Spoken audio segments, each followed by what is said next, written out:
you will run as an independent candidate in 1996 I've not because made you that judgment. believe I've that not made that judgment. what Well, will all cause you, in options- the end, when that judgment time comes, what factors will influence you one way or the other? At this point, Charlie, there are three live options. One is that the president will reclaim the coalition that elected him, Right. which was a broad base of Democrats and workers and labor. Now the DLC Republican coalition is unappealing to large numbers of us. Secondly, there may be a Democratic Party challenge, and other Democrats are looking at that other than just me. The third is that now there's a growing body of people who are looking at what amounts to ideologically one party with two names. We want to broaden our options So you base. might want to create a new party. We may very well look at opening up the options. That decision has not been made because what's fundamental is not new party or old party, but the direction and the priorities that we voted for. So when I go to urban America and I see plants closing and jobs leaving and tax base eroding, and the number one urban growth industry is jails, the number one public housing program is jails, that's unappealing and it's not right and it's not what we voted for.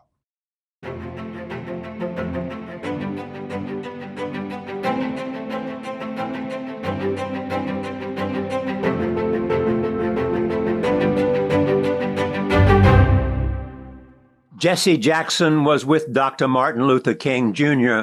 when the civil rights leader was assassinated in Memphis, Tennessee in 1968. From a base in Chicago, Jackson built a significant career in civil rights advocacy and in politics. After a number of years with neuromuscular disease, Jesse Jackson's death on February 17, 2026, was confirmed by his family. He was 84.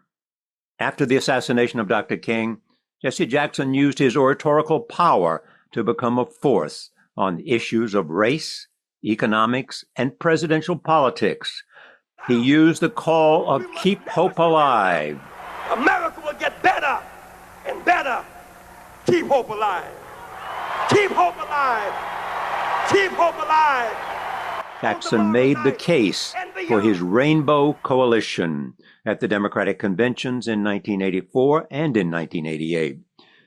Jackson's oratorical brilliance was often recognized along with his self-promoting personality and the hardships of his youth in South Carolina. At the historical Black College, North Carolina Agricultural and Technical State University, he met and married his wife and longtime champion, Jacqueline Lavinia Brown, known as Jackie. Jackson participated in the Civil Rights Movement and then joined Dr. King's Southern Christian Leadership Conference. His personal ambition was sometimes a cause of conflict with those around Dr. King, including his description of the events after the assassination. Despite those differences, Jackson formed the Rainbow Coalition as his base and ran for president in 1984. He once again made a dramatic speech at the convention in San Francisco, which nominated Vice President Walter Mondale. In 1988, Jackson again ran for president, this time with more support and strength. He did better and once again made a powerful speech. He urged the party to keep hope alive, but this time lost to the governor of Massachusetts, Michael Dukakis. Then, after 8 years of the presidency of Bill Clinton, 8 years of the presidency of George Bush, Barack Obama, also from Chicago, became president, and with it, the historical achievement of being the first Black man to reach the Oval Office.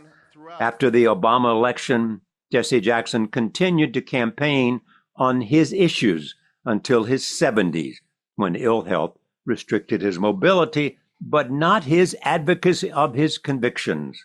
When he died, he knew that those goals not reached were part of the conversation for economic dignity and political participation. We began with the Reverend Jesse Jackson. He is one of our best political orators, and he rose to great heights in his 1984 bid for the Democratic presidential nomination. He's been active in the fight for statehood for Washington, D.C., and he serves as an elected shadow senator for that district. He's one of the most respected African-American leaders and has recently been concerned with the struggle in Haiti and with issues of urban America. We're pleased to have him here this evening to talk about those issues. Welcome. Good to have you here. Thank you. Tell me about the Clinton administration and tell me how you feel about what they have done, what you think about what they have done, and what you might want to urge on the president and his agenda. You know, the positive part is that there is a greater diversity in his cabinet. There is less hostility between the White House and the people. There's a sense that it's our presidency again. There's a kind of atmosphere that's inviting. On the other hand, there is the burden of the covenant. And that covenant dealt with rebuilding America, a commitment of 4 years at $50 billion a year to reinvest in America, $20 billion a year in our cities. Now that plan is reduced to zero. There is no urban policy plan. LA gave us, the trial verdict gave us a reprieve, a relief. It gave us no remedy. And so there were 10 million people unemployed last year. Now it's 10 million plus we've lost military jobs without a plan for conversion. More corporate jobs lost without a plan to reinvest. More plants closing, going to Mexico on the free trade agreement. And so there must be a renewed commitment to challenge the administration to put real focus on a plan to rebuild. We certainly intend through the Rainbow to begin to mobilize this summer and fall. We're going to begin to have town hall meetings, to have public hearings, to begin to have mass marches, to put jobs back on the front burner. You will lead mass marches this summer to this summer and this fall to challenge to force the president to what? To challenge the president to put his covenant back on the front burner and to challenge the U.S. Congress to in fact join with him to make it happen. We cannot stand idly by any longer while plants close and jobs leave and the tax base leaves. We can't pay police, can't pay firemen, can't pay teachers. Families are destroyed and disintegrated. We cannot wait any longer, and promises will no longer do. And we must simply give the country an alternative, and it is that it will either face the rapid deterioration and the perishing that we see taking place now. It will face mass action. You know, there are those, as soon as you say that, are going to say, you know, the one criticism that this president has received is that he has seemed to be more liberal in his presidency than he was in his campaign. He talked about a new Democrat. He talked about a middle-class tax cut. And he seems to have come in and talked more about the liberal, progressive wing's agenda for America. This matter is not about liberal and conservative and black and white. It's more about wrong and right. The covenant was that there would be, now that there is no Russian bear, there is no communist superpower threat, that we are now defending Europe and Japan from an enemy that does not exist. This is the time to cut the military budget without cutting our defense. But not just to cut defense, but to convert. Because to cut those workers with no place to go is, well, it's just not right, and it is not productive. The workers that once built subways can now build railroads. I mean, Japan has a train that goes 400 miles per hour. If we built such a train, you could go from California to New York in 10 hours. We could make the steel and lay the rails and build the trains and connect the country. We got to have a vision. Beyond cutting defense workers, we must put them back to work. Corporate layoffs. How can you, with these inner cities, 40% unemployment, be supporting fast-tracking jobs in Mexico? The American worker can compete with the Mexican worker. We cannot compete with those slave wages. And so there must be a more definitive plan to put America back to work. So far, such a plan has not come forward. And some of those people who are also have the president's ear are saying, one of the problems you have run into is that you are prepared to tax more and spend more before you reduce the deficit. And what the Americans want you to do is reduce the deficit and not go out and spend $1 until you have cut spending by $1. Unemployment increases the deficit. Every 1% unemployment costs $30 to $35 billion. His argument, which was sound in the campaign, was that if we in fact cut the military budget without cutting defense and reinvest as people work, they become productive. It's the alternative to welfare. They generate revenue. They pay taxes. And so we work our way out of a deficit and not welfare our way into despair.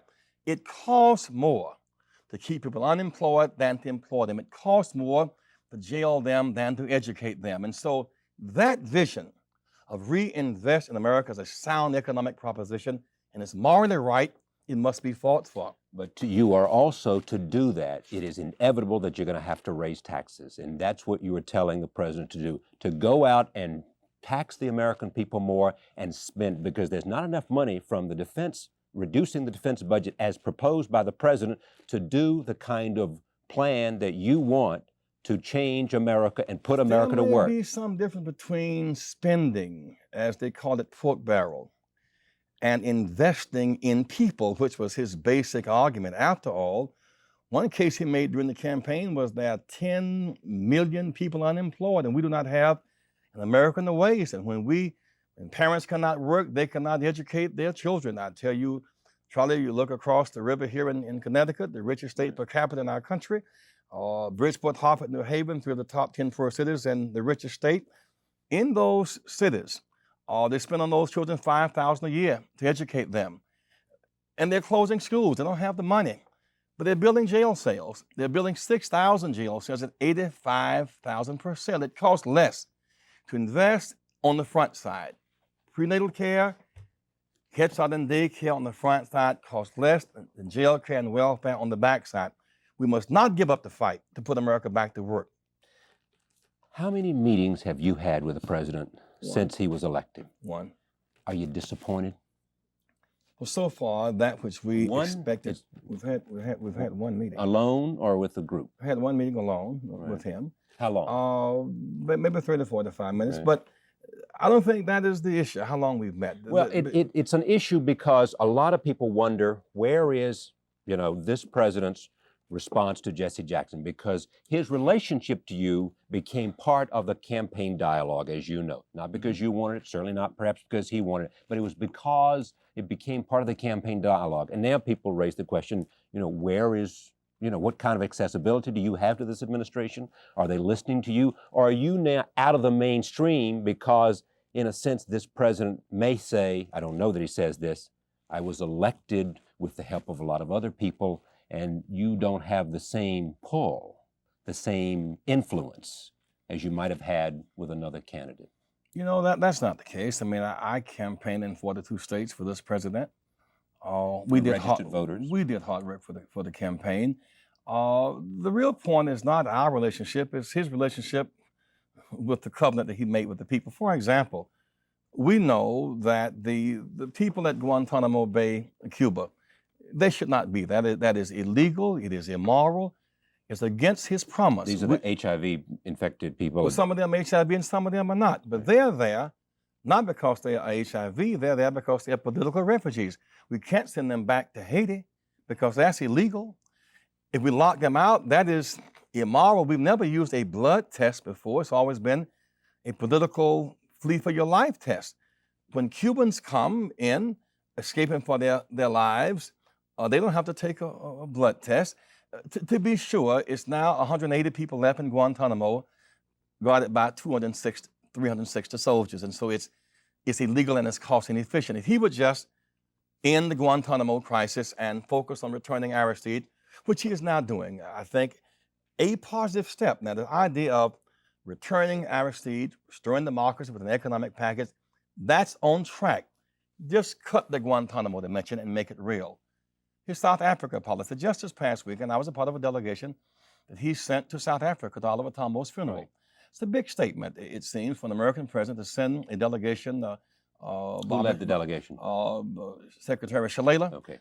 Congresswoman Maxine Waters, Maya Angelou, Ernie Green, Randall Robinson, Bill Lucey, Bill Lynch. A delegation of us went there. For him to honor a freedom fighter, Oliver Tambo, is significant to be there solidly on the side of of the new South Africa against apartheid is the right thing to do. But even there, we should now recognize Angola. Right. More people have died in Angola than have died in Bosnia. There simply are no cameras there. We said to Angola, have an election. They had an election, and they won the election. Savimbi, the South African agent, is now killing scores of people. And so to recognize Angola is to cut South Africa off in Angola and usher in an early day for negotiations. I would think in these cases, if he were just a bit more decisive, we could be on track in Angola and South Africa, on track in Haiti. But hurry up and look at what is now the real pain, no urban plan for revitalization. Okay, let me just stay with Bosnia for a second. How do you feel about what he should do with respect to Bosnia now that the Vance Owen plan is jeopardized? He's increasing the pressure. We cannot stand by. So you support him in that effort? Absolutely. We cannot stand by and watch the people massacred. We cannot stand by and wash our hands as people did too long before World War II and let people be slaughtered before our eyes. You know, we've once thought that if we say World War II couldn't happen again, I mean, you can never have another slaughter of the Jews or other people because we have television now. We see the killings on CNN. But a lot of people have said it's taken 18 months. I mean, the Vance Owen thing has taken them 18 months to get to where they are now, and a lot of people have died, and many people wonder how we stood by for this long, the Bush administration and the Clinton administration. Well, it has been a long, slow wait, and moving in militarily ought to be the last resort. But it's time to move. I hope a combination of world allies. We should not go in unilaterally, but we are the remaining superpower. And we do have a burden, in fact, to stop that savagery. D.C. statehood, do you think you will see it during the Clinton administration? President Clinton promised to support it. Al Gore, as vice president, as an original co-sponsor. Mitchell supports it. Head of the Senate fully supports it. And so let's just do it. The covenant should be on. More people live in Washington than Vermont, Delaware, North Dakota, Wyoming, and Alaska. We pay more taxes than 10 states. We sent more youth to the Gulf than 20 states. We've earned the right to vote. And if, in fact, he were to sign Al Gore, to shepherd the legislation, to convene House and Senate, we could pass statehood. It's the right thing to do. Or if Hillary Rodham Clinton paid that much attention to statehood as she's paid to health care? Well, I think both are important. Yeah. I think we deserve statehood, and we deserve a new healthcare system. Talk to me a few minutes about, I know you would try to deflect this, but about the presidency and your own dreams and where you are in us coming to grips with having probably just past 50, you and I about the same age. How do you see your role? The NAACP thing came up. You were in that contest. Some said that you bowed out because you thought you were going to lose. Others said you bowed out because of other kinds of issues that crept into it. Tell me, in a way that I haven't heard you before, speak to your own sense of who you are and where you go from here. Oh, you know, I am glad to be a part of our nation's conscience, to be a part of consistent public service, and I feel good about it. You know, Charlie, I went to jail July 17, 1960, trying to use a library in Greenville, South Carolina. Right. July 17, 1984, I spoke before the Democratic Convention in San Francisco. And so in many ways, I've been on this battlefield for 33 years, and I feel stronger in my service. The Rainbow Coalition is growing and building. The 7 million votes that we received in '88 was a major statement about support in our country. And we represent a point of view. We're going to keep fighting to heal and rebuild the country. I mean, we're about to lead a major jobs march across this country on Rebuild America. And I think what's different today, maybe than 20 years ago, is that there will be in this workers who are threatened by the loss of jobs going out the country, military workers. I mean, to see black and white and brown marching down these streets again, it's going to happen. That's so much our work. I spend an awful lot of time right now. For example, we're fighting institutional racism in baseball, in football and basketball. And so I think fighting for jobs, fighting for justice, seeking to build coalitions is really my interest and my rhythm. Do you think that's where your future is, being a conscience for those issues that you see, that is in the end where your role will be over the near future? Well, an agent for change. We were fighting for public accommodations to end legal apartheid in this country. It was commitment to an agent for change. As we fought for the right to vote, an agent for change. We marched for open housing, an agent for change. As we fought for peace in the world, whether in the Middle East or in South Africa, or a plan to reinvest in our own country.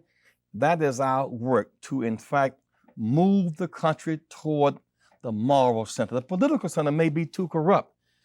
I fret to think now, here we are in 1993, with the new administration. For urban America, there's a media plan, there's a police plan. There is no urban policy plan to reinvest in our country. We must fight about that, march about it, be willing to go to jail about it. Indeed, face the ultimate about it. Just the right thing to do. How far are you willing to go in that effort? When you say go to jail about it, what are you going to do that's might lead you to jail?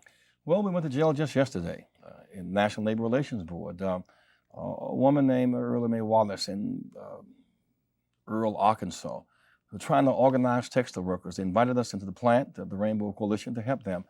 We helped to organize and motivate the workers. Basically, women, they voted, they won their election, and she was fired for bringing us in. The National Labor Relations Board upheld her firing, which of course undercuts the motivation to organize workers. And so we went to jail yesterday, challenging that decision by NLRB. On the 27th of May, we will escalate those protests and maybe be jailed again with other folk in the Rainbow and labor across the country. And so fighting, conscientiously objecting to the oppression of workers is a part of our mission. And Dr. King's last major act on earth was fighting to do what? Memphis. Organize unorganized workers. And so what is it? Fighting, going to jail for National Labor Relations Board violations, willingness to tie up traffic in New York City, or challenging the Yankees and the Mets to be fair and to be open, or just downright organizing mass marches to get the president's attention and to get the attention of the Congress to rebuild. What does it say that you, Jesse Jackson, a leader in the Democratic Party, a person who has garnered millions of votes in presidential runs, have to take to the streets to gain the attention of a member of your party who's in the White House? What does that say, A, about him, and what does it say about you and your influence? It says two things. I remember in 1964, Dr. King was a strong supporter of the Democratic Party. In fact, he supported Johnson over Goldwater. That was the political choice. Those were what our options were. Johnson won. We rejoiced. The next month, Dr. King received the Nobel Peace Prize. Johnson gave him a White House reception. Friend of relations. He said, President Johnson, I thank you very much, but our people deserve the right to vote. Johnson, the good guy, said, I like you very much, Dr. King, but I cannot grant you the right to vote unilaterally. And Congress is too conservative. Therefore, you cannot have the right to vote. And so while he was our political choice over and against Goldwater, he was inaugurated January of '65. We were in Selma in March of '65. We were not marching on him. We, in fact, were marching to change the country's consciousness about the right to vote. Johnson then had a choice between Martin Luther King or Bull Connor. So often, activists must create a climate in which change takes place. I hope that Mr. Clinton will be as responsive to our march for jobs as Johnson was our march for the right to vote. After all, it is his covenant. He made the covenant. He made the promise to the American people. He must honor that covenant. Good to have you. Thank you very much. Pleasure. Thank you. We begin with Jesse Jackson. He is still America's best-known civil rights leader, and now he is focusing on the civil rights of Americans to live without fear of violence. Jesse Jackson, two-time candidate for president, winner of millions of votes in the Democratic primaries, is now focusing on crime. He's taken his Stop the Violence campaign into high schools, asking kids to turn in those who have guns. Pleased to have Jesse Jackson here to talk about that and some other things that he's been getting ready to do, and it's great to welcome you back. Thank you for Good to be coming. with you again. Let me talk about a couple of things you're going to do, and we'll talk about a little bit about it later. You're going to get ready to head a delegation to Cuba to talk to Castro and others about human rights. Going to Cuba over the Christmas holidays, we were invited by the Council of Churches. I intend to speak at the church there on Sunday morning. We were there several years ago. We were able to bring back 40 Americans and Cuban Americans who were in jails. We hope we'll be able to free some political prisoners. We want to observe the human rights condition as we do in every country that we visit. There are reports of people starving and needing medicine. We want to visit those people. We'll spend some time with Castro to assess the status of economic and political reform. It's interesting that while some are speaking of tightening the embargo against Cuba, with the NAFTA trade agreement, Cuba's number one trading partner has become Mexico. And so while you may not be able to go in by ship going via Miami, you go right down the Pan American Highway through Mexico. And so in a real sense, the embargo is a kind of shell. What we're doing, of course, in Mexico and China is using economic reform or trade to trigger political reform. We have the opposite approach in Cuba, and many think that the present Cuban policy is a kind of relic of the Cold War. Cuba is not a threat to the U.S. They no longer have troops in Africa, and so perhaps it is time to reassess that relationship, and maybe we can simply use trade as a lever to change the nature of that situation. One concern, of course, is just the business of 10 million people live there. They're about to put in 20 million new telephones, and Americans do not have access to the capacity to grow. So we want to assess it and come back and give a report. And when you go to lead a delegation like this and you're going to see Castro, do you stop by and talk to the people at the State Department and have them brief you? And do you have any communication before you go? Always. We went to Syria some years ago to seek to gain the release of Lieutenant Robert Goodman. We talked with the State Department first so as to get the best unclassified data we could get. Last week we talked with Sander Berger, National Security Council Chief, talked with McClarty, who is the Chief of Staff, to get the best reading that we could. We've talked with a number of scholars. Dennis Rivera, who is the head of 1199 here in New York, who's chair of the Rainbow Coalition's board, will go. A few scholars will go with us. We want to give the best assessment that we can. Of course, we'll be urging political as well as economic reform. Okay, while we're in that region of the country, there is also this report coming out of Washington that the administration is pulling back its support for Aristide. Do you know about that? And I assume that if you do, if you know in fact that's policy, you're alarmed by it. Oh yeah, and there's some smoke behind that fire because we have a paralyzed policy toward Haiti. On the one hand, we would not take Aristide back in, though that is the UN mandate. And though the Haitian military has made us blink, we will not take Aristide back and will not let Haitians out, which of course is cruel and unusual to declare the Haitian government to be a terrorist military dictatorship dealing heavily in drugs. We know that to be the fact on the one hand. We know Aristide won with a 75% vote. On the other, we don't have the courage of our convictions to use our strength to take him back. The people who are trying to escape that tyranny, we would not let them out. And of course, that violates everything sacred about America's openness to people fleeing because of persecution. And just this past week, a rather embarrassing thing happened in that a group of Cubans and a group of Haitians rented a boat out of Nassau, and they came together. But the Cubans who are fleeing Castro, we allow them to come in and to stay. But for the Haitians who escape, we send them back, though they're on the same boat. Two sets of rules in the Caribbean. The reality is more people have died under the military dictatorship in Haiti than, of course, have died, in fact, in Cuba. Speaking of that, it brings me to violence. And when you talk about people dying, you have made this point that more people have been killed by violence here in this city than were killed in the history of the KKK. Well, the self-destructive violence, the point is nationally, more young blacks kill each other annually than the sum total of lynchings in the history of our country. This level of self-destructive, self-degrading violence, this cycle must be stopped. In New York City, This year, almost 400 young blacks under 21 have killed each other. 600 young blacks, 13 or under, are known cases of AIDS. Both the fratricidal killings and the AIDS are forms of self-destructive behavior that can be prevented with a shift fundamentally in behavior. The cost is tremendous. That many people shot and died, they received expensive trauma care and blood transfusions, and then they died and were buried for the most part without insurance. 10 times more were shot that didn't die than died. Spinal injuries, brain injury, colostomy bags, or wheelchairs, permanently disabled, cannot support their families. Add to that those who are in jail who shot them, plus those who have the AIDS. The cost of that is enough to bankrupt any city. And so we must, in fact, make a strong appeal now for a fundamental shift in behavior on the part of the victims and a fundamental shift in policies on the part of our government. Tell me what brought you to the forefront of this campaign.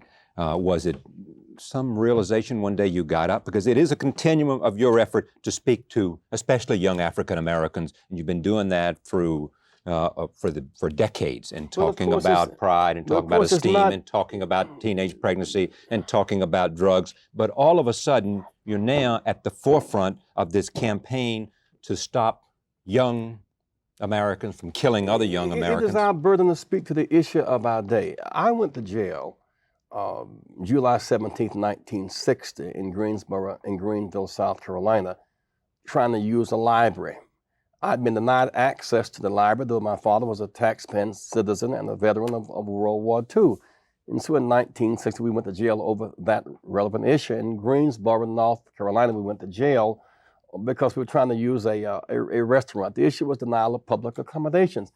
Later, we marched from Selma to Montgomery because we did not have the right to vote. That was the cutting edge issue of that time. And so you speak to the issues of your time. And right now, the cost and danger of the self-destructive violence, a kind of spiritual surrender, kind of ethical collapse, is subsuming all other great issues. At the time when we really should be fighting for urban policy and youth initiative and more recreation for our youth and more jobs for our adults and a national health care plan, the great issues of our day are being pushed off the table because of the impact not only of violence, but the fear that comes from it, of course, is driving national political priorities. A lot of people look to moral leaders like you and political leaders like you, and they say, where have you been? Because it seems like you're coming late to this game, and there was a need for you to be here 18 months ago and 2 years ago, and to exert the kind of leadership you have,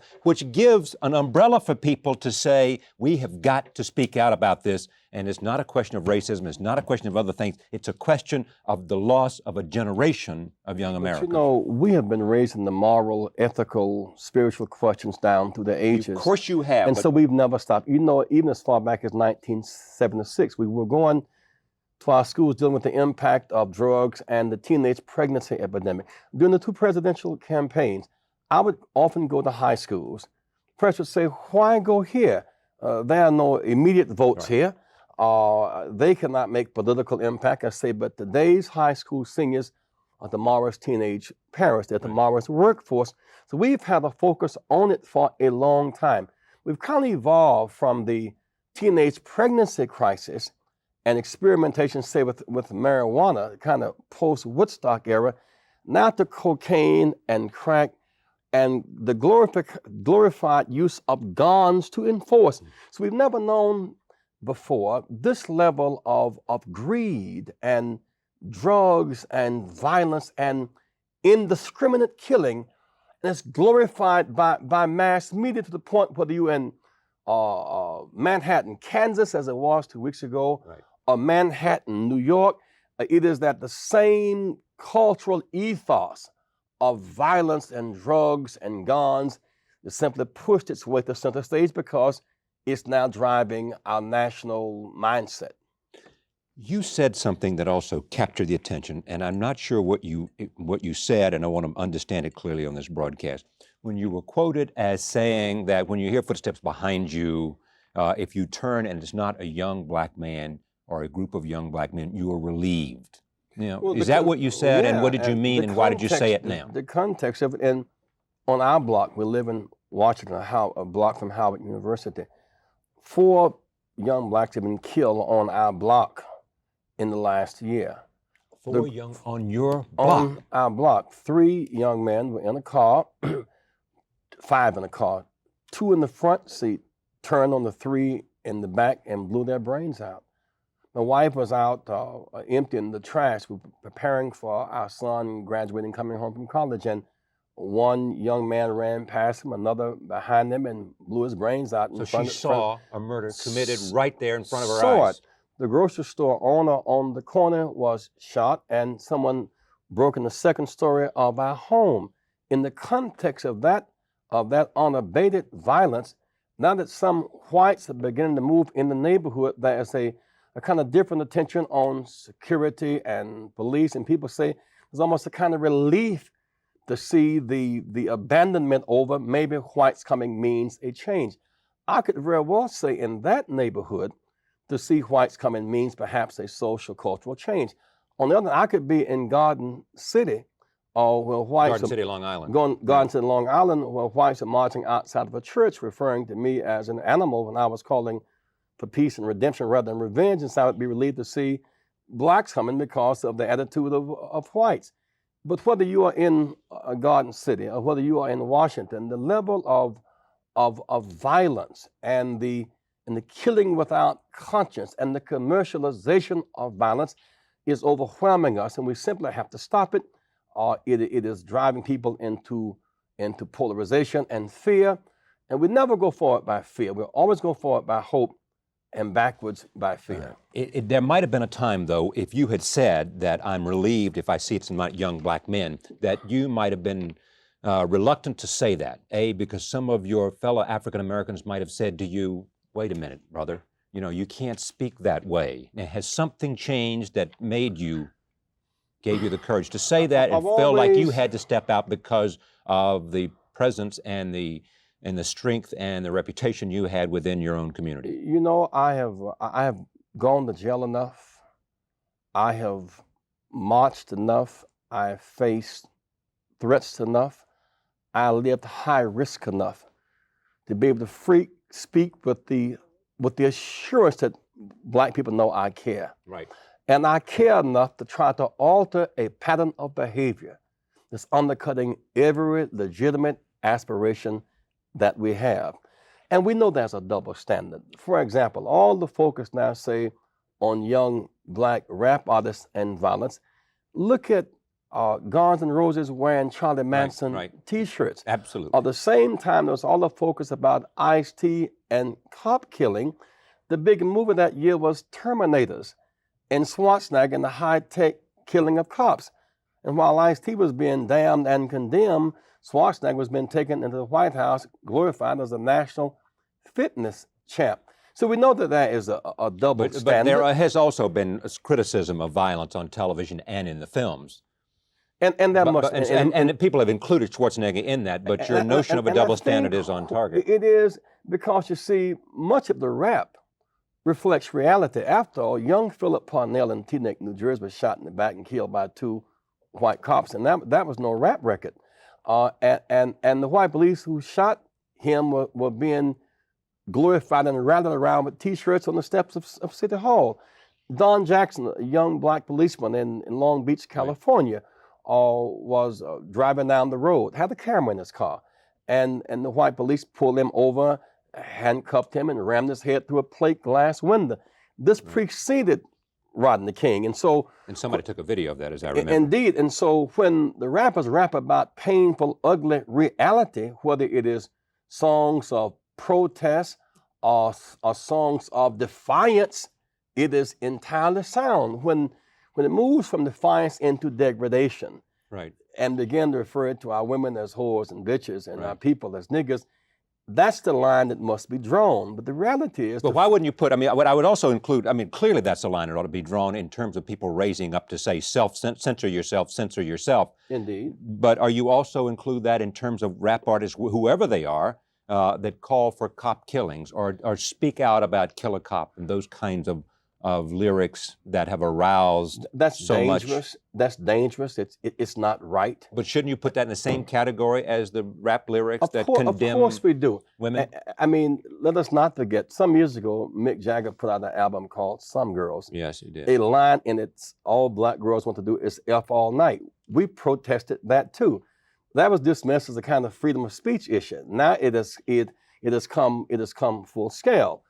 You know, when Terminator was out and everybody was glorifying the high-tech killing of cops, this year several cops have been in fact killed, and we know youth are modeling their behavior off of these dominant images. We can only ask those who have these extraordinary gifts to affect the minds of people, to try to redeem and revive people and not degrade and to hurt people.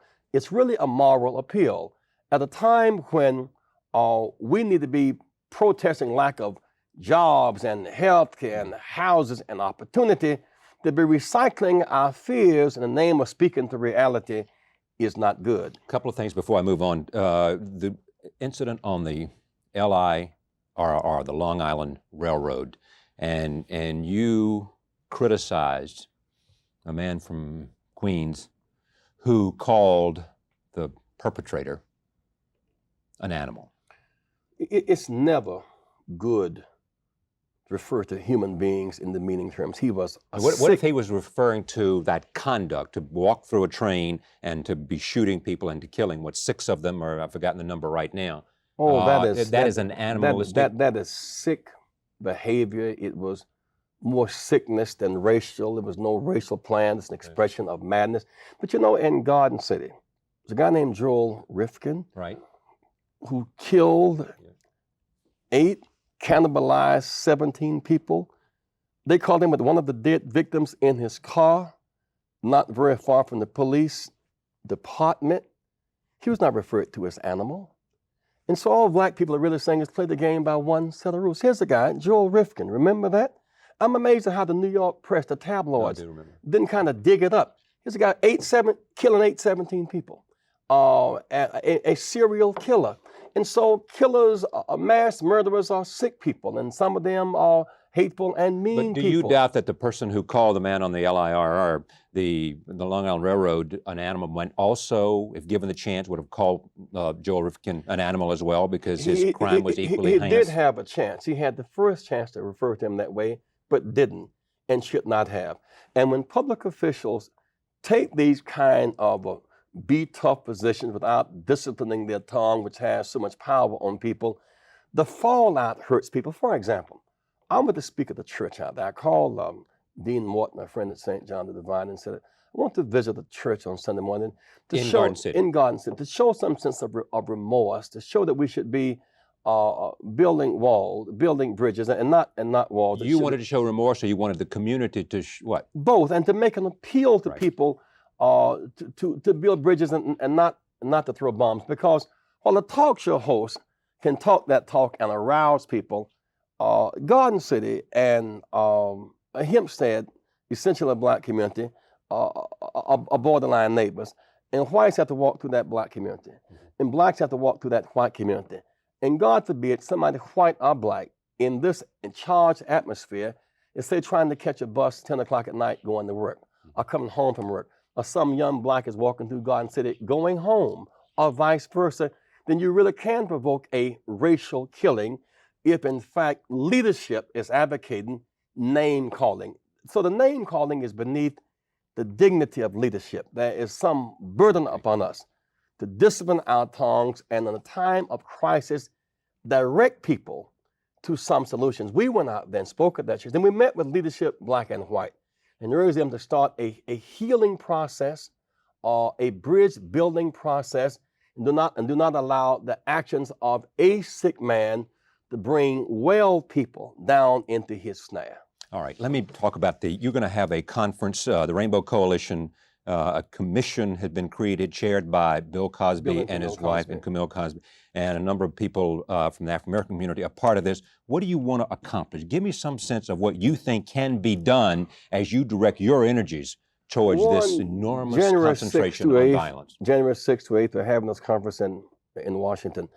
The first session that night will deal with violence against women. And there's a growing sense. That's why calling women as bitches and whores and dismissing the personhood of women itself is a violent language style that lends itself to behavior. And so women shall address that. Let me ask you, interrupt you. I'm sorry to interrupt you, but let me just do it. Why don't you, with all of your power and with the appeal of your own personality, invite all these rap artists in and say, look, you can make a difference by exercising some restraint yourself. We all communicate with rap artists, but not just rap artists. You see, this generation, by age 15, has seen 18,000 hours of television. Right. It's not controlled by rap artists. They've listened to more than 22,000 hours of radio compared to 11,000 hours of school, and less than 3,000 hours of church, synagogue, or temple, or character education. The mass media quantitatively has more access to the minds of our children and qualitatively penetrates more deeply than home, church, and school combined. So let's talk to those who have the power. Right. I mean, the rap artist is down here, the record company owner is here, the distributor is here, radio and TV is here, rap artists are way down here. And so we cannot the people who make the records could exercise some influence we cannot themselves. Make rap artists the fall guys in the city. They are reporting on a reality. And so long as they're reporting about police brutality because it's real, about racism because it's real, I understand that and identify with that protest. It's only when it moves from defiance to degradation. When Tommy Smith and John Carlos at the '60 Olympics balled up their fists, that was defiance. When we marched to end public accommodation denials and marched for the right to vote, that was defiance. Dr. King came out against the Vietnam War. Defiance. A Mandela going to jail in South Africa. Defiance. The point at which Mandela, or Dr. King, or Malcolm X, leaders of defiance, they would never refer to our people as niggers and the women as whores and bitches. That's beyond the line, and we simply must ask our youth to, in their protests, exercise enough dignity to lift the human family and not to fall into satisfying the most perverse instincts and desires. I resent watching people dance to the rhythm of the glorification of guns and dance to the rhythm of degrading somebody's race or their sex. We can, glorifying killing. We must do better than that. Clinton administration. Clearly, the national government can do more than any place else in terms of in coordination with the moral leadership. It can set the climate. Yeah. It can help set priorities. It can help set the agenda. Has this administration done that? It hasn't. At the end of a year, we have all the work for NAFTA, a low-paying jobs bill for Mexico, and end up with a high-priced crime bill for urban America. A year later, the urban policy that was promised, that covenant has been broken. There's no urban policy. What urban policy did this president promise? He promised 4-year, $50 billion a year investment in urban America. He said for every dollar in the military cut back, that'd be a dollar invested in the investment strategy to reinvest in America. So a year later, Charlie, there is no Assistant Attorney General for Civil Rights. And yet there are voting scandals in New York City and in New Jersey. There's no chair. I mean, they made it. First you had Lana. As we sit here today in New York, tonight, there is no Assistant Attorney General for Civil Rights. There is no chair of EEOC. There is no chair of Office of Contract Compliance. There is no youth initiative. There are no community development banks. There is simply no plan to revive urban America. So the urban plan becomes welfare reform and crime bill. That is a reaction to an industrial collapse. That is not a plan to develop people. And why don't you think they have a plan? And why don't you think they have not filled these positions? Well, at one level, the abandoned people, the victims, have not fought back vigorously enough to stay in the equation. You see, if so much of our time is trapped between graveyards for premature deaths and hospitals holding on for the injured who were shot, and our young warriors in great numbers are in jails, are dying with AIDS, when you lose that many players, it's hard to win the big game. That's one reason why you have to fight the spiritual surrender with faith and hope, That's why you must fight the ethical surrender and ethical collapse, because you need a vibrant, inspired people to be on the moral offensive. The reason I put so much weight on the victims is because the victimized will never be the change agent. Slave masters don't retire. The slaves have to change their minds. Oppressors, segregators don't but retire. it is We have to it is fight a back. different mindset to act in defiance, and to those warriors who you suggested, Mandela and John Carlos at the Olympics and all those other people, it is a different mindset to act in defiance than to constantly talk about victimization, is it not? Indeed, and that is always this tension between constantly analyzing your pain and turning pain into power. And that's what the Montgomery bus boycott was. After so many years of being forced to the back of the bus, in the back of life by law, an act of defiance said, better that we walk in dignity than ride in shame, and thus we shall engage in a bus boycott protest. For those who went to get hamburgers at Woolworths and they got handcuffs, and they chose dignity over dollars and degrees. They said, we'll go to jail. I hear songs, before I'll be a slave, I'll die and be buried in my grave. We reacted to our victimization with a legitimate, effective protest. So now we have public accommodations. We now have the right to vote.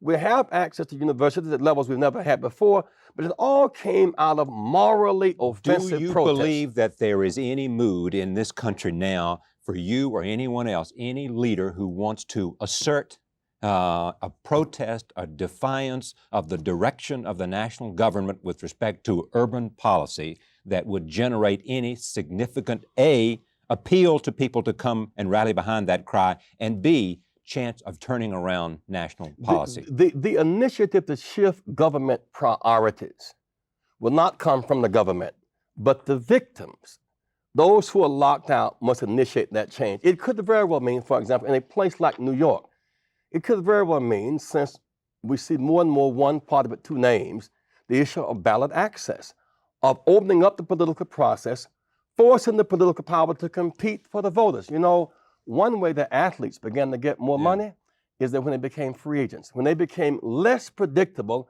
and they would play for the team willing to pay them, not just remain into I am a Dodger, I am a Yankee. They said, no, I am a ball player who will play for whoever will respect my talents.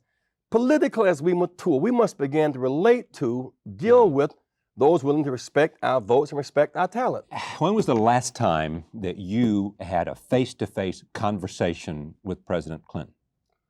Oh, 2 or 3 weeks ago. About what? But you with a group of people yeah, about? It was not. It was not. We've not had one formal meeting. At that occasion, they were lifting the sanctions against South Africa at the behest of Mandela and the ANC. We've not had a serious one-on-one meeting about urban policy. Do you assume from that he is not interested in what you have to say because of the split you had about during the 1992 campaign, that in a sense he has gone on beyond you in the politics of this administration and doesn't need to hear you and doesn't need to hear your counsel? But you see, it's not a personal thing. I mean, the Congressional Black Caucus has had many meetings with him, and yet there's no urban policy where they come from. But are you... Labor has had many meetings with him, and yet he chose to ally with Republicans and the National Association of Manufacturers to defeat Labor and Democrats. That vote was over, guess who was in the White House for a one-on-one conference? Lane Kirkland. But that has not addressed in any Jesse measure. Jackson hasn't been in for a one-on-one conference, nor has others. You know, I refuse to take that in personal terms. I bet. Let me just express a little bit of incredulity that you don't take it in personal terms, that you who sought and won millions of votes in the Democratic primaries, you who had earned a position of power and respect within the Democratic Party, don't take it personally that your party wins power in Washington, in the White House, and is not either finding a place to hear your voice? When that happens, I'm not likely to sit around and lick my wounds and recycle my pain. I begin to look for a way out. A way out. And looking for a way to open up the process. Let me put it this way, Charlie, as a former football player, I've said to youth over and over again, if you're down near the 5-yard line, right, and scoring is in reach, and someone fouls you, do you stop and hit them back and allow gang tackling to catch you? Right. Or do you absorb the pain and keep on the score? I have a way of kind of going on. And I know that right now, the issue is not so much what he thinks about me, as much as it is what he thinks about the covenant he made to the people that he must see again. So he's had 7 campaigns since he's been president, and he's 0 and 7. I mean, his coattails have been short as a waiter's jacket who got caught in the flood. And why do you think that is? Well, because the priorities that he won on are not the priorities he is now governing on. But what about crime and what he wants to do about violence? And what about welfare reform, where he wants to get tough in this welfare reform? Well, I think With we ought respect to to, be I just tough, talking to you but- before but the we ought to show know- about deadbeat dads and get tough with people who are fathering children and showing no responsibility. I think that is ethically the right thing to do. But when you lose 600,000 manufacturing jobs, people go from employment to unemployment compensation to welfare. I know people who have been retrained 7 times. They've been trained but no jobs at the end of the training. Right. So the key to welfare reform is to fund the training and find the job. Reagan had a welfare reform package. The budget called for $6 billion.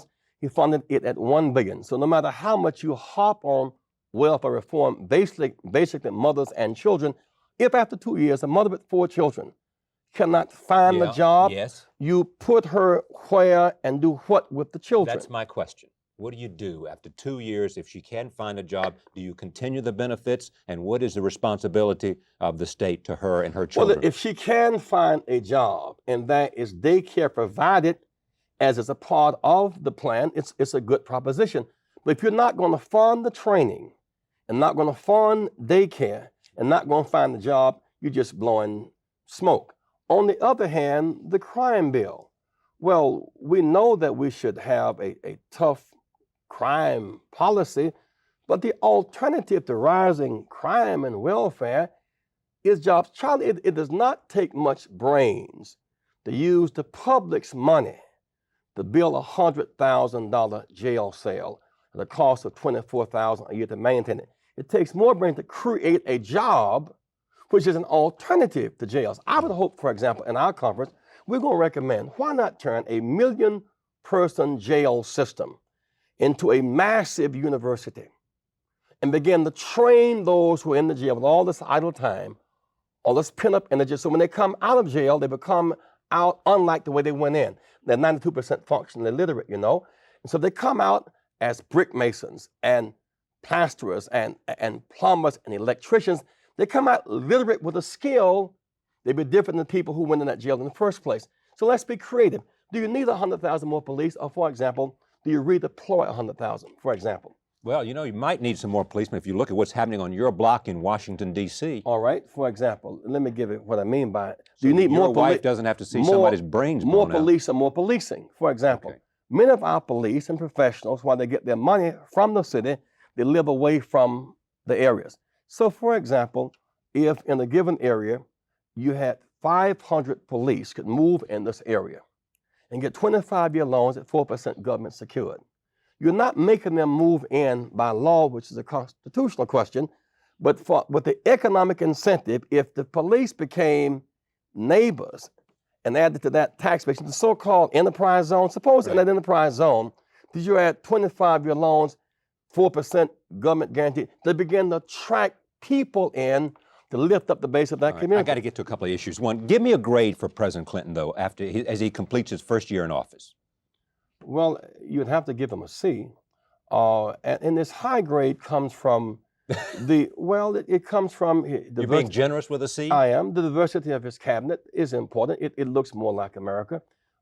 He has done more reach out in terms of caring. The Memphis speech, for example, you'd have to give him a grade, not an A. But a pretty good B at least, because it was from the heart. It spoke about Martin Luther King would come back. Well, it's from the heart, but not from the budget. And that's where your heart and your treasure got to connect.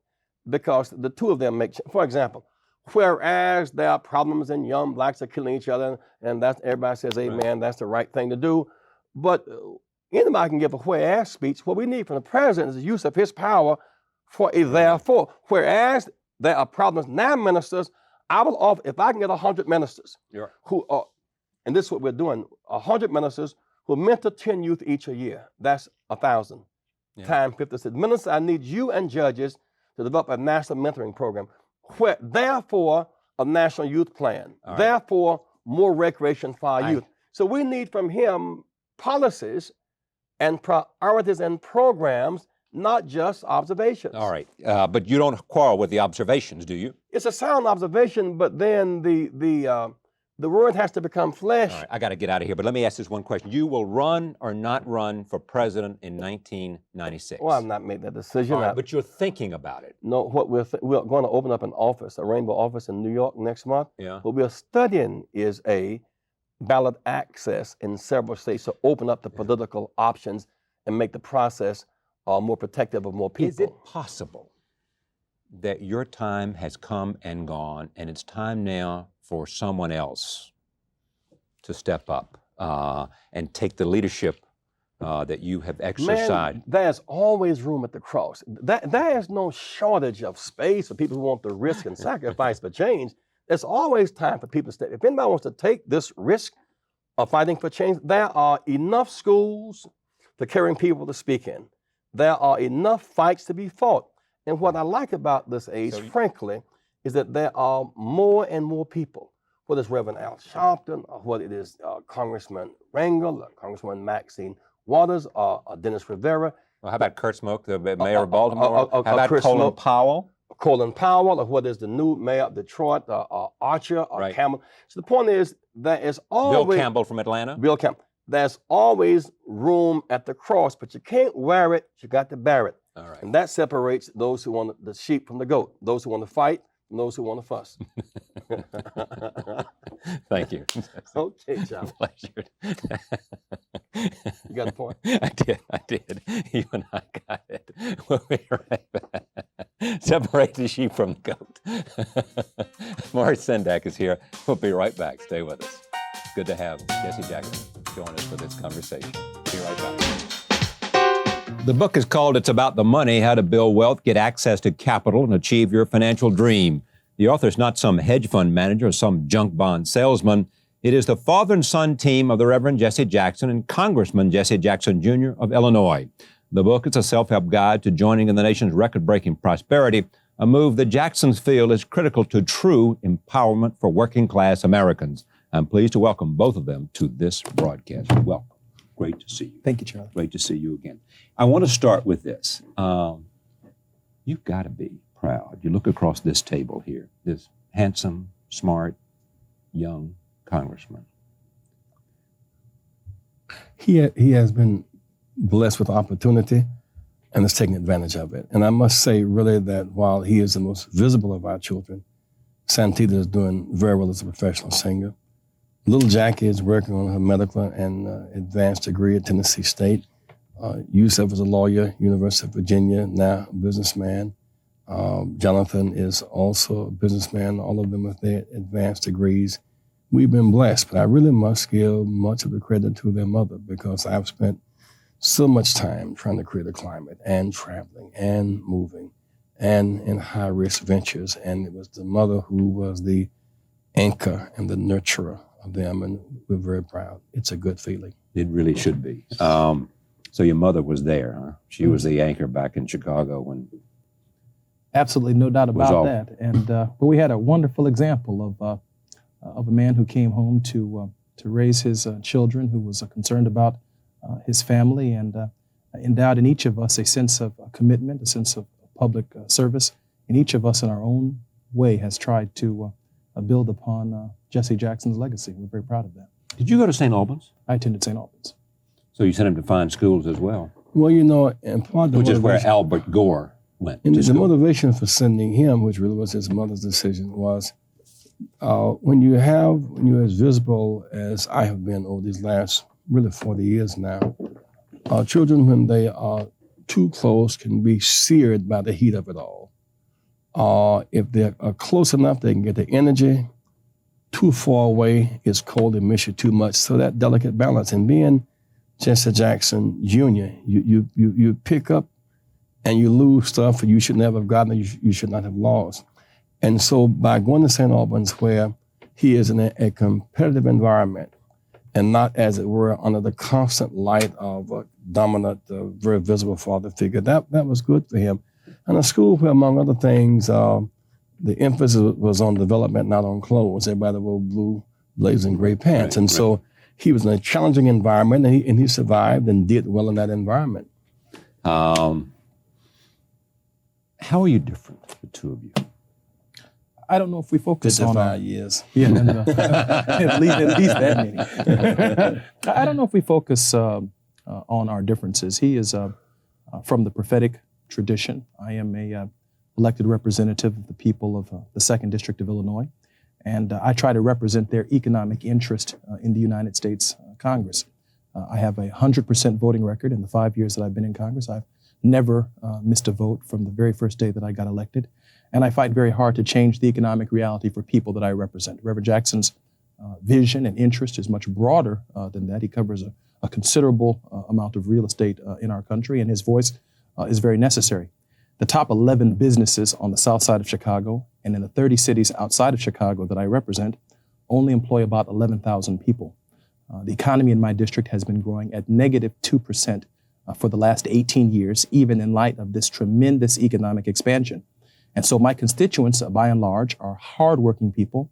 They have to travel a long way to get to work, and they are facing certain economic realities. And I argue those realities as best I possibly can on the floor of the United States Congress, and I'm very narrowly focused on their interests. I want to get to that, but let me say, what do you see? Any differences? I mean, how is he different than you are, other than sort of you're a preacher and he's a politician?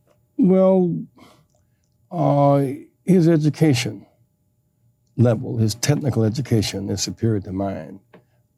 He has levels of insight and exposure that I never had.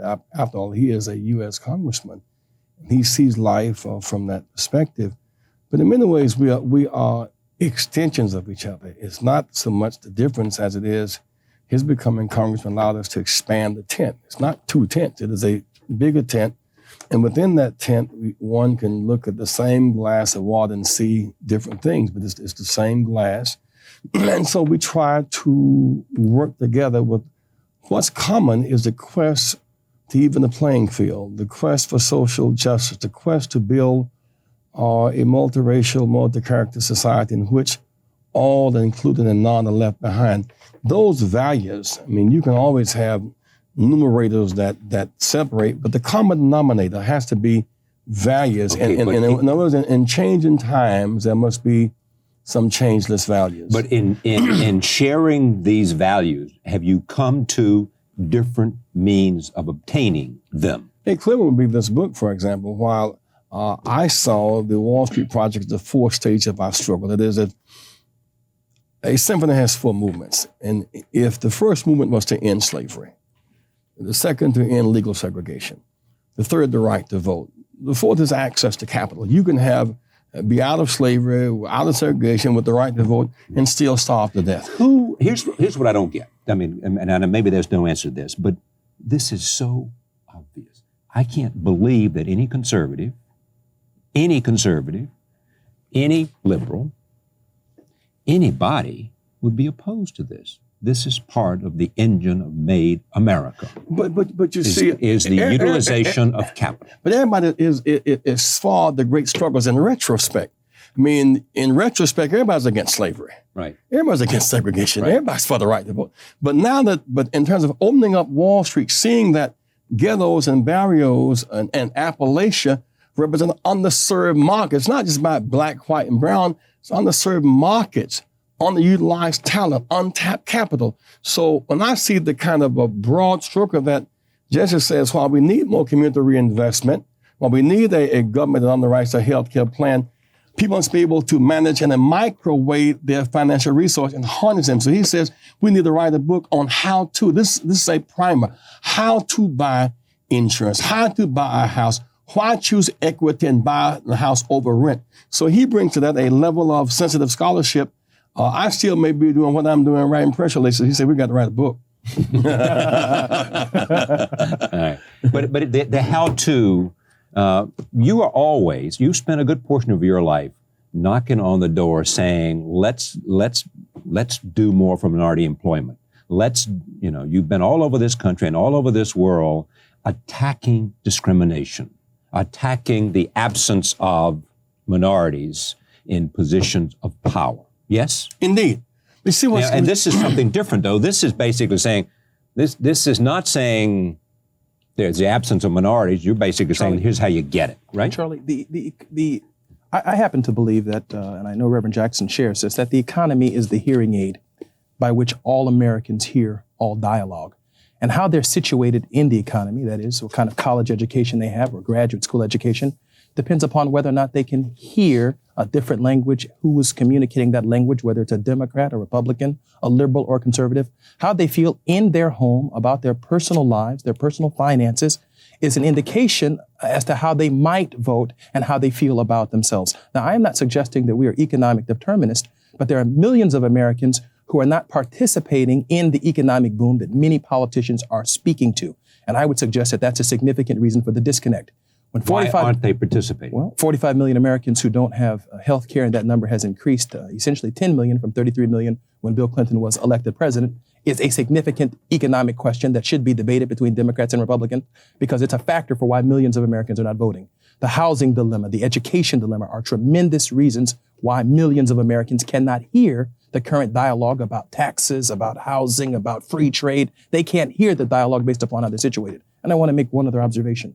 Not long ago, for example, an African-American was dragged to death in Texas by three white Americans. We focused on the outrage associated with an event like that occurring towards the latter part of the last century. And it was outrageous. African-Americans and whites felt the same way. But what I did not hear was this analysis. What did the four, the African-American and the three whites, have in common? All four of them were unemployed. John Bird, I believe his name was, James Bird, was hitchhiking that day. If he had a car, he wouldn't have been hitchhiking, and that is an economic issue. If there were lights on that road in Texas, that's an economic issue. If those three young white men were Harvard educated and earning $100,000 or $150,000 a year and had single-family homes with children in college, while they may have maintained deep racial resentment towards Mr. Bird or other African Americans, they had a lot to lose by drinking beer and dragging that African American behind their car. Those are economic issues. And so if we can change the economic lot of millions of Americans who've been left behind, I am convinced we can systematically alleviate millions of Americans' racial, economic, and racial anxiety. Before you go there, remember, how would you change the economic? Like, that's the question I was asking earlier in terms of whether you do, of different generations, have different approaches, or in this book, have you come together on one approach to limit it? Because one, there is the larger issue, and other, there is a specific thing that individuals can do. Government and private sector. Talk about the government dimension, Jesse. Well, this book does not seek to address the larger structural issues and political issues. I think you were most appropriate and accurate when you indicated that how could a Democrat, a Republican, a liberal, or a conservative disagree with this book? This is a how-to manual for you as an individual to empower you. But there are some structural adjustments in America, including the reality that women in our society still make 70 cents to the dollar of what men make. And yet they can't buy bread cheaper, they cannot pay rent cheaper. And that's why we probably need an equal rights amendment to the Constitution and a pay equity bill in the United States Congress. I've not heard Mr. Bradley, Mr. Gore, Mr. Bush, or any of the presidential candidates address this. But this is certainly a road towards economic empowerment and political empowerment for women in our society. The same can be said for the 45 million Americans who lack any form of health coverage. Let me just ask you one last question. Have you ruled out ever running for elective office? Not altogether. But mostly you have. But mostly I have. You see a different role for you now that you are middle-aged. At least at this stage. I am much younger than Ronald Reagan was when he ran. Well, that's true. At the time, and I have energy, and I have all my faculties, and I have energy. I do. And so I invest a lot in Congressman Jackson's future as a political leader. Yeah. And he's doing. I could very well run again at some future time. But right now, my focus really is on two things: the education of our youth on the one hand, and making the private sector economy work for all Americans, whether it is Appalachia, Pine Hill Indian Reservation, Harlem, or East LA. I believe this boom must be a boom for all Americans. All right. When you go to meet your maker and you're there asking to get into heaven, and they said, Jesse, did you use your gifts as best you could? Can you give and will you give an affirmative yes? I did everything I could with all the ability I had to change the lives of people. I did not. There were some times that I did not do the best I could do. And I've sinned and fell short, but I tried. July 17, 1960, I went to jail in Greenville, South Carolina, trying to use a public library. I went to jail in Decatur trying to reclaim children whose backs were against the wall. I went to jail fighting to free Nelson Mandela from jail in South Africa. I fought for public accommodations to change the law. I fought for the right to vote. I fought to raise a family. I fought to build a multiracial America. I tried to identify with the right people, whether with Dr. King or whether with Mandela. And so I did try, and I did well, but all of us must accept the challenge that we could even do better. And I think right now you have a book here because Jesse Jr. is helping me do better. So much of my work I have not codified in the book. I did not use that discipline. I should have. Right. So now we're writing books, beginning to put the story down on paper. And I think by leaving a legacy in print, as well as on film, is a way of doing better by passing on lessons learned. Well, I tell you the interesting thing about you, as long as I have known you, you continue to battle. I mean, you can look at where you have been in the last 6 weeks, and it has been trying to raise the consciousness of injustice against someone as you saw it. Tell you what I learned, Charlie? Reason why we get along so well on the football, basketball, and baseball fields. You see whites and blacks and browns pulling and cheering on uniform color, not on skin color. Why? Because where the playing field is even and the rules are public and the goals are clear, we all do very well. Now, that's true right now in athletics. It's not as true in education or in the economy or healthcare or human rights. I'm fighting to even the playing field for everybody and to make the rules public and the goals clear. The book is called It's About the Money, Reverend Jesse L. Jackson Sr. and his son, Jesse L. Jackson Jr., the congressman. Daddy following his son. Daddy following his son. Now look about this. Is there anything different about what I see at this table and this picture on the cover of this book? Yeah, Man has lost some facial He hair. put that chalk on his face, trying to look Harry, trying to look more mature at those hairs. I mean, is that real hair? Is that chalk, Jesse? The weather changed and Congress is out of session. Thank you Thanks, very much. Great to see you. Thank you. Keep over. We'll be right back. Stay with us. The Reverend Jesse Jackson is in New York City this week, drawing attention to the police corruption scandal that continues to unfold at the 30th Precinct, including last week's arrest. 2 sergeants and 26 other officers now face criminal charges.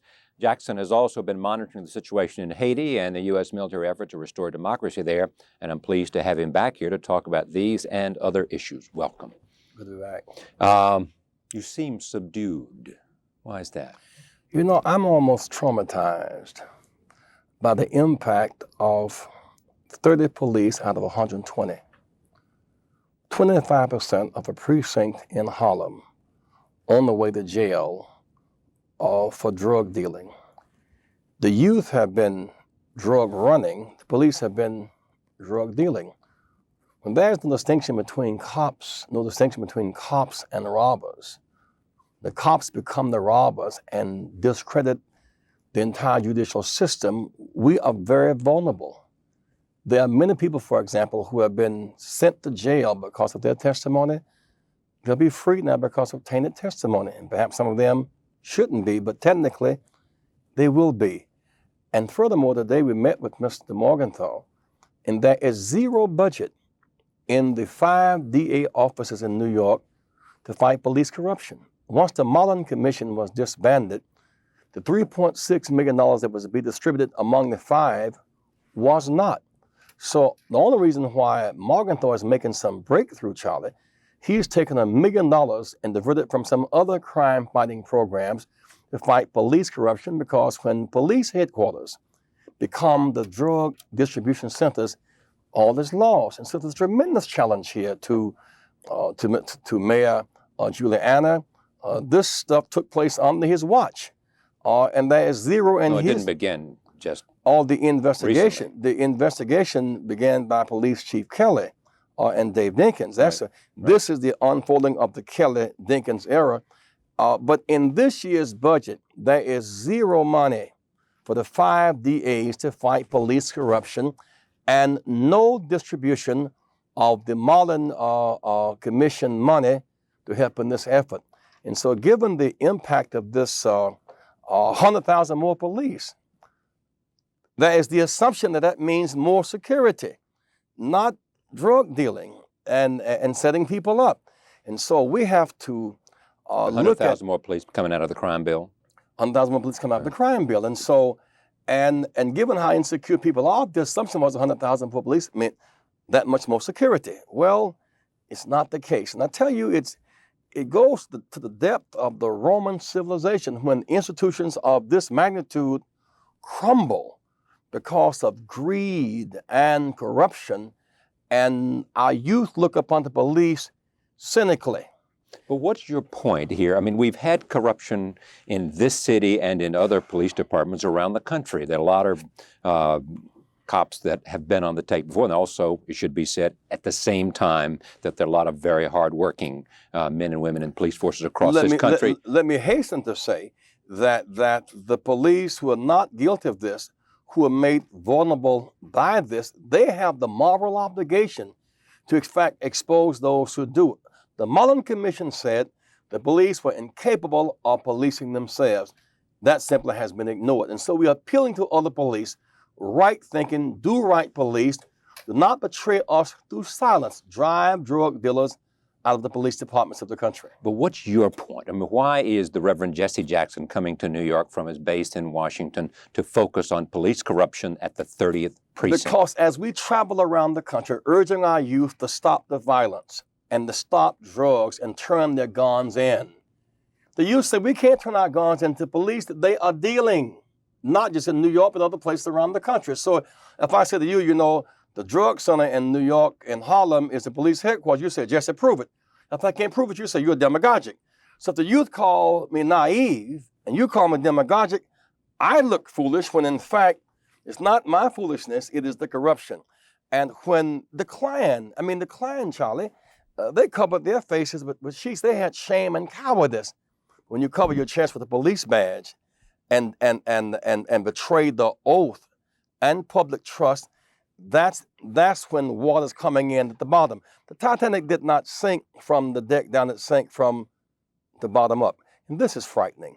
So what you are saying is that we need to find more money to fight police corruption in order to have a stronger case to be made against young people who are ruining their lives. A campaign that you have waged before. Young people are ruining their lives because of crack, cocaine, a lot of other drugs. In fighting a war on drugs, the number one domestic threat to domestic tranquility and lives, we need police as allies in that struggle, not as drug distributors. And if around these border states, you got sheriffs corrupted by the money, and if in these big cities, police are corrupted by it, then we simply don't have the army to fight the war we thought we had to fight it with. Now, how does that also affect me? Because 85% of all arrests in the country, rural arrests, are white, and 73% of all the urban arrests are white, 52% of all those in jail are black. Well, what's going on? What's going on? If you're caught with 5 grams of crack cocaine, an $8 high, 5 years, a mandatory sentence, first-time arrest. If you're caught with 500 grams of powdered cocaine, you get the same sentence or you can walk. 93% of those with the $8 high are young blacks and browns, and 75% of those with powdered cocaine are white males.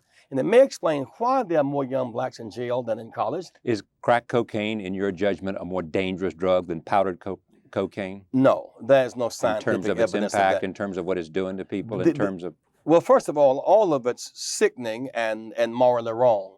But to take a first-time non-violent offender for an $8 high and give him 5 years mandatory at $40,000 to $50,000 a year a cell does not make sense. Let's go a step further. I was down in Lake Providence, Louisiana last week, and in many of these small towns, they're now privatizing jails. That means they're buying up some Right. unused farm property and where the plants have closed. And the sheriffs are buying stock in the jail complex so that they get paid based upon full occupancy. $28 a day for adults, $50 a day for youth. The gatekeeper becomes the gate owner. So when you think about sheriffs being corrupted on the borders and sheriffs buying into jail stock and police dealing in drugs, this is a state of emergency, not to be taken lightly. We need good sheriffs and police and judges to help us. So you're Save opposed our to the children. privatization of prisons across the country, even if someone could demonstrate in their prisons are cleaner, better, and that they are, in fact, have a better record against I think what we must recidivism. make certain is Suppose they could prove that point. You wouldn't, Well, on philosophy, be against it, would you? no, suppose they could, but I am concerned when gatekeepers have the options of being gate owners and the money made for the corporations based upon full occupancy. There is a conflict of interest situation there. I only have so much time with you. I want to touch on other bases. Haiti. Aristide is going back. Clearly, we don't know what's going to happen to General Cedras. Are you pleased with the way things are developing there, or do you share the concerns of a number of Americans about how we get out of there, and the quicker the better? There comes a time when diplomacy has been exhausted, that we must put forth our military arm, the backup of being concert with our diplomatic arm. If we could fight for self-determination in Kuwait, where oil was involved 10,000 miles from home, we can fight, as it were, for democracy in our own hemisphere when blood is involved. Of course, you know what the first thing that people are going to come forward to say when you say that is, look, there are a lot of places where we ought to be fighting for democracy, and how about Havana? You know, we've always had some assumptions about stability in this hemisphere as a factor in our national security. I suppose if we negotiated as much with Castro as we did with Cedras, we'd probably have freedom in Cuba now. That's why I encourage. You really think so? Oh, yes. We have not, in effect, negotiated to change things there and use our economic and diplomatic carrot and stick in 35 years. That's almost a mental fixation. The other thing about the Haiti thing, I think that many people miss, just in terms of the kinship, the Haitians fought with American troops in Savannah, Georgia, for our own independence. It's not common information. When Toussaint Louverture defeated Napoleon, it really stopped French expansionism. That triggered the Louisiana Purchase. That's because of Haiti. Black Haitians helped to build New Orleans, the reason we call it the French Quarters. That's a Haiti factor. They have been There are Haitians serving in the American Armed Services. They are a big part of our history as a country. Every home run Babe Ruth or Ted Williams ever hit Baseball came from? was made in Haiti. Right. And so my point is that there is a kinship, a 200-year kinship of neighbors in our hemisphere who are being killed before our eyes. There is some moral obligation.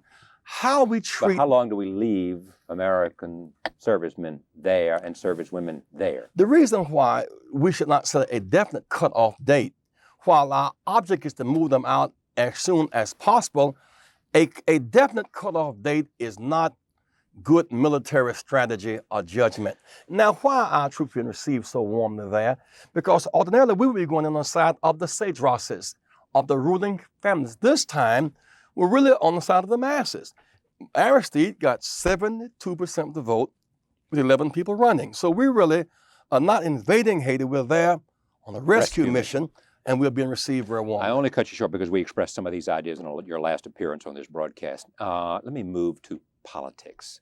It looks like a very bad midterm election for Democrats. They may lose control of the Senate and may find themselves facing a larger number of Republicans by a wide margin in the House than they've ever faced. And in fact, it may result in Newt Gingrich from Georgia being the new Speaker of the House. And that's because Democrats have moved too far away from their base.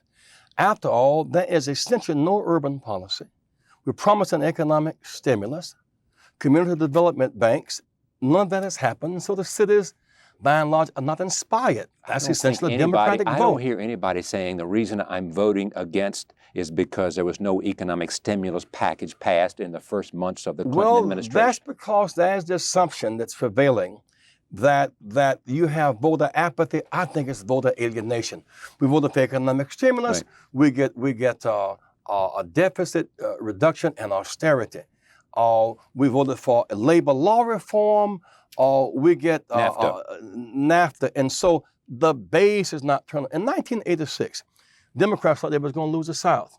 7 senators won. Because Democrats. Jesse Jackson went around the country registering voters. Don't reduce it to that. No, but you made that point in one speech after another that it was because in that experience of going around registering people to vote, when that election came in '86, you brought in a whole group of new Democratic senators, and you have said before, because I read those speeches, is if you plant the seeds, you don't know how many will sprout, but you certainly know they will sprout. My point is, right? 7 Southern Democratic senators got 40% or less of their vote was white, Right. and they still won because that base vote was turned on. Now there are 8 million blacks unregistered, and really no drive to register them. And so Labor and mayors But why and aren't the you base out there vote. registering them? Well, we are doing Why'd it. you give up the effort? Well, through the rainbow, we still are registering people to vote, but the alienation is great because they're saying, well, what about the urban policy? What about the economic stimulus? What about the Economic Development Bank? We voted to reclaim our children, and that is this jail industrial Of complex. course, as you know, the Clinton administration would say to you, Reverend Jackson, we have had a significant economic growth under the Clinton administration, and this economy is doing much better than it was when we took office. Interestingly enough, unemployment's down And to jobs, they've created jobs as well. Unemployment's down to 6.1 for the country, but for blacks it's 14% and rising. Hispanics is 11% and rising. Unless there's some targeted economic development for those who are structurally dislocated, the rising tides don't lift all boats. My sense is I'm working. The rainbow is working, Right. but we're facing the headwind of alienation. And where many Democrats have become Alienation against the president or alienation against the president and Congress and the Washington and president all elected and officials? incumbency. It is as if they have voted and their vote has not made much of a difference. Governor Edwards told me in Louisiana, he said, yes, I ran for governor 4 times and won. This is Edwin Edwards. Yeah, he said, I never got 50% of the white vote, even against David Duke. Bush got more white votes than Clinton. Clinton got more votes than black votes than Bush. He's the president. And yet, in that base of black voters and brown voters and urban voters and workers, I do not sense the enthusiasm. We need the enthusiasm. We should not give up the Congress without a fight. At this point, it's an uphill battle. You will run as an independent candidate in 1996 I've not because made you that judgment. believe I've not that- made that judgment. what will all cause you, in options- the end, when that judgment time comes, what factors will influence you one way or the other? At this point, Charlie, there are 3 live options. One is that the president will reclaim the coalition that elected him, Right. which was a broad base of Democrats and workers and labor. Now the DLC Republican coalition is unappealing to large numbers of us. Secondly, there may be a Democratic Party challenge, and other Democrats are looking at that other than just me. The third is that now there's a growing body of people who are looking at what amounts to ideologically one party with 2 names. We want to broaden our options So you base. might want to create a new party. We may very well look at opening up the options. That decision has not been made because what's fundamental is not new party or old party, but the direction and the priorities that we voted for. So now I go to urban America and I see plants closing and jobs leaving and tax base eroding. And the number 1 urban growth industry is jails. The number 1 public housing program is jails. That's unappealing, and it's not right, and it's not what we voted for. Reverend Jackson, it's always good to have you on the broadcast. Thank you very And much. you keep hope alive. Thank you. It's always good to see you. Pleasure. Reverend Jesse Jackson, I want to talk to you also about young politicians and whether you see, but tell me just sort of yes, no, quick. Reverend Al Sharpton's with you celebrating his 40th birthday today. Are you seeing more young black politicians, African Americans, running for office and getting involved in state and local politics around the country, not just in the When South. you look at Al Sharpton get 27% of the vote in the New York primary. Cleo Fields is a strong young congressman, about 31 years old, 31 from Louisiana. Mark Morial, the young mayor, From New about Orleans. 31 or 2 in New Orleans. There's obviously a wave of hope, and it becomes our duty to make certain that hope outdistances cynicism. In that way, we'll continue to make progress even against the odds. Thank you. We'll be right back. Stay with us. Joining me now is the Reverend Jesse Jackson. He is, as you know, a civil rights activist and founder of the Rainbow Push Coalition. I'm pleased to have him back on this program. Reverend Jackson, you know this as well as anyone. What should we be emphasizing as we appreciate the life of Muhammad Ali? Well, the fact he was a championship boxer. He honed his skills, but the context from which he arose is as important to me as a legend that he became. After he comes from a Louisville that was racially segregated by law and culture and religion, a city that put more emphasis on its fine horses than its black citizens, a city where people had to pay taxes, didn't have the right to vote, a city where black soldiers had to sit behind Nazi prisoners of war on American military bases. And so he was not controversial. Segregation was controversial. He was social maladjusted. He did not adjust to segregation, and he fought back with all of his might inside and outside the ring. You said he was radically maladjusted, meaning it was to those things that were not right that he did not adjust to. Yeah, people whose backs against the wall try to really have three options. One option is you can adjust, as most people do. They go to the back of the bus. They find their place. They get them a job. They go to church. They go to school. They find the place. Or you can adjust, or you can resent. Just be angry but do nothing, or you can resist. Few people resist. So Ali and Dr. King was in that generation, or that level of people who chose to resist, not just resent, and not to adjust. There are photographs that are appearing over the weekend of Dr. King and Muhammad Ali together. What was the relationship? It was a fantastic one. I remember so well. April 4th, 1967, as a matter of fact, we were in New York at the Sheraton Hotel, along with Ann DeYoung, if I recall, and Bernard Lee, and Charles Sastridge, Ali's lawyer, and Dr. King's lawyer, preparing his speech for the Riverside Church that night, the anti-Vietnam War speech. And Chancellor had Jim Brown and Ali to stop by. And Dr. King was on the real fierce attack for his anti-war position, and so was Ali. So they found a kind of kinship, a kind of shared pain, and yet a kind of shared joy, because they both felt they had truth on their side, but they were both willing to pay a big price. But ultimately, Dr. King lost his life about it. Ali lost a part of his career about it. Both were highly principled, highly committed men who found in each other a kind of kinship. And that transcended their separate religions. Well, after all, Judaism and Christianity and Islam are three Hebraic religions. They serve the same God. And while both of them had different views of religion, they both were black. They both were ghetto children. They both realized the brokenness. You know, Charlie, I said a few days ago, I was going down the street the other day, down the sidewalk, walking, and I saw where the sidewalk had broken, and in the crack, grass was still coming.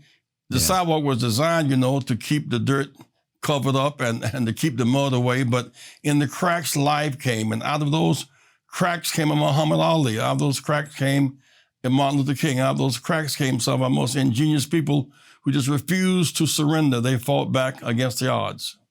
How was he? I'm not sure how well you knew him on these circumstances. The falling out with Malcolm X, when Malcolm X left the Nation of Islam, was that difficult for him? Well, it was, I'm sure, because they were quite friendly. And I think Malcolm did the most to convert him to the Islam religion, because he grew up under such hostile, white, bigoted Christianity, and so that was an effect upon him. Malcolm left; he did not leave, but finally he left and became a Sunni Muslim. He became a more mainstream Muslim. But both of them had a high degree of racial and social consciousness. One of the guys in this mix of it all, after Ali took his risk and Dr. King took his risk, and both rebelled in their own way, that he did not get back in the ring through Louisville or through Kentucky. the controversial Southern segregation state, nor New York, nor Illinois, nor California. A black politician named Leroy Johnson in Atlanta, Georgia, the first black to be in the legislation since Reconstruction, 1992. He asked the governor to give him permission to negotiate a deal, and Leroy Johnson negotiated a deal to get Ali back in the ring in Atlanta, Georgia. And that night was a kind of coming out night after 3 years of exile. And then Leroy Johnson deserves much credit for being the bridge between a banned Ali and the ring again. Leroy Johnson. And what was he like after the fights? Well, very, very hyped, very effervescent. It's interesting that he was what I call a champion inside the ring. He took his skill set seriously. In the early 60s, he was not identified with the civil rights movement as we knew it to be. He was not involved in the sit-ins of 1960. He was honing his skill. All the freedom rides of 62, or Birmingham of 63, or Selma of 65, or the fair housing. He was honing his skill. But his success illuminated the darkness. He became a source of joy for us because he was winning the big battles. And then when he became a principal, give up your life and money for the end of the war, he became not just a champ in the ring, but a hero beyond the ring. And I think what has outlasted his championship fights is his heroic status. Champions, when they win the big match, the people put them on their shoulders. You are the champ. When heroes win, they put the people on their shoulders. He was a hero. He put a nation of people, if not a world, on his shoulders and bore it with great grace and dignity. More than one time, he felt like it was his obligation to reach out to those that supported him and tell them how much he supported them. Well, that's kind of reminds you of another boxer named Nelson Mandela. Yes. He was a boxer, and he was a fan of Ali's, and he came to the States and looked for Ali immediately when he got here.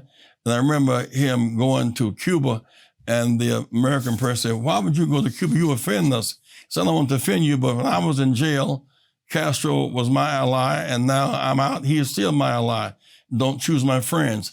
Ali was much that way. He chose his own friends and chose his destiny.